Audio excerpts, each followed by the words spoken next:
విజయప్రసాద్ అనే పాస్టర్ ఏమంటాడంటే సాయిబాబా, షిరిడి సాయిబాబా దేవుడే, భారతదేశంలో కలిగిన దేవుడే, భారతీయుడే.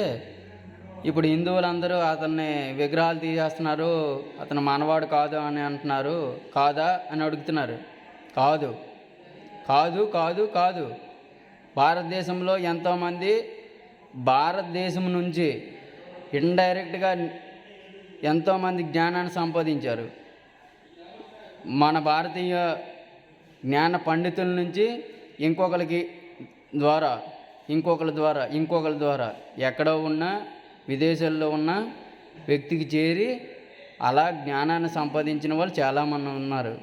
యేసుప్రభు కూడా దేవుడేం కాదు, సిద్ధులు అనేవి తెలిసిన వ్యక్తి. సాయిబాబా కూడా దేవుడేం కాదు, సిద్ధులు అంటారు. భారతదేశంలో వాటిని సిద్ధులు అంటారు. సిద్ధులు అంటే శక్తులు అన్నమాట. శక్తి ఏర్పడుతుంది. మ్యూజిషియన్ మ్యాజిక్ గారిడి ఎలా చేస్తాడో అలాగా ఒక మనిషి చేయగలడనమాట. శరీరాన్ని ముక్కలు చేయగలడు, అతికించగలడు. అలాంటి విద్యలు కొన్ని తెలుసు. కానీ మేము తప్పు పట్టేది అవి కాదు. మేము యేసుప్రభు దేవుడు కాదు అనట్లేదు, ఇంకోటి దేవుడు కాదు అనట్లేదు.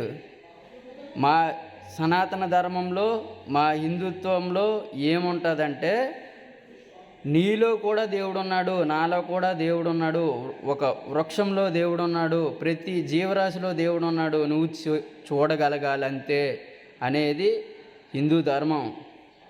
కానీ ఆ హిందూ ధర్మాన్ని నాశనం చేయడానికి షిరిడి సాయిబాబా అనే వ్యాసంలో ఎలా జరుగుతుంది, యేసుప్రభు అనే ముసుగులో ఏం జరుగుతుంది, అల్లా అనే ముసుగులో ఏం జరుగుతుంది, హిందుత్వాన్ని ఎందుకు నాశనం చేయాలనుకుంటున్నారు అనే దానిపైన కొంచెం నిద్రపోతున్న వాళ్ళు కొంచెం లెగిసి మేలుకొని అట్లా సరిదిద్దుకుంటున్నారు అంతే.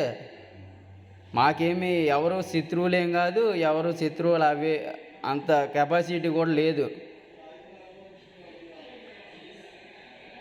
హిందుత్వం నుంచి ఏ మతాల్లోకి మారిన వాళ్ళైనా బలవంతంగా మార్చబడ్డం, లేదంటే అజ్ఞానంతో మారిన వాళ్ళే. కానీ జ్ఞానంతో మారిన వాళ్ళు ఒక్కలైనా ఉంటే